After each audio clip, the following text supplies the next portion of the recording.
Virgo, what can be said about a sign when dry science has already said it all? Virgo is the cruelest and most inhuman sign of the zodiac. According to international statistics, most psychopathic maniacs come from Virgos. This bitch can warmly smile at you, while drawing a delightful picture of your intestines fastened to a chandelier in her head. I'll let you in on a secret, all little Virgos plan to become the dark lords of the planet. When they grow up, they realize they've messed up and just become heartless, monstrous, and toxic. The roots of Virgo's desire for order and tidiness can be traced back to their lofty dreams of ruling the universe, evident in anyone lucky enough to share a living space with a Virgo. A Virgo wife is the type of woman who would make your bed if you get up at 3 a.m. A Virgo man resembles the most terrifying math teacher you could ever imagine. Control freaks, naturally.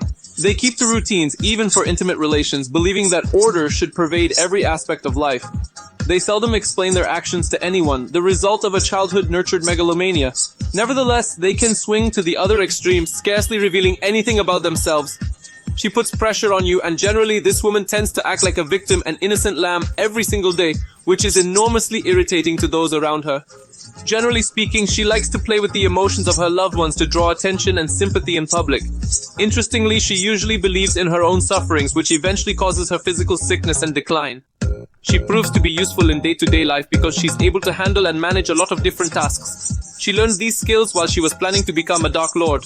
Living with her is manageable if you can manage to detach yourself completely and ensure there are no weapons in the house. Sagittarius is yet another complex character. Damn it, Sagittarius's personal opinion is bound to become the ultimate truth for everyone nearby. He expresses it fervently, often, and even when he is strongly advised not to, genuinely confounded if he offends anyone. Sagittarius, despite his inclination to accusatory verbal spats, usually has a lot of friends who unfailingly feed and comfort him, primarily because he skillfully pretends to be naive, especially when his mouth is occupied.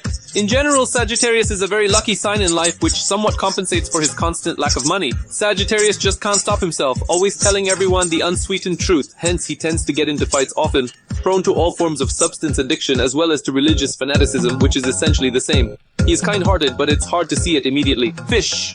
There are two kinds of fish. The devils who have lost their shame, and the honest, genuinely good angels with solid morals, and nasty fish. As a rule in life, everything is forgiven for those who mess up. While angel-like martyrfish irritate others with their unattainable sanctity, they can screw up horribly, and it's harder to catch a fish red-handed or make it confess than to see an intellectual wrinkle his brow. You will look into her honest, tearful eyes and believe, without any protection or moral principles. They tend to lie blatantly, and even when there's no apparent need, stir up a fog and generally mislead people, but you can't hold it against Pisces. The hellish pricks of conscience are common for them, and they learn. Sometimes due to what they didn't do, they tend to idealize people, and then get offended at them for being jerks. They can suddenly start taking revenge on the world around them, in an abstractly messed up way, touching in their illusions. And even when they turn out to be jerks and bastards, you still forgive them.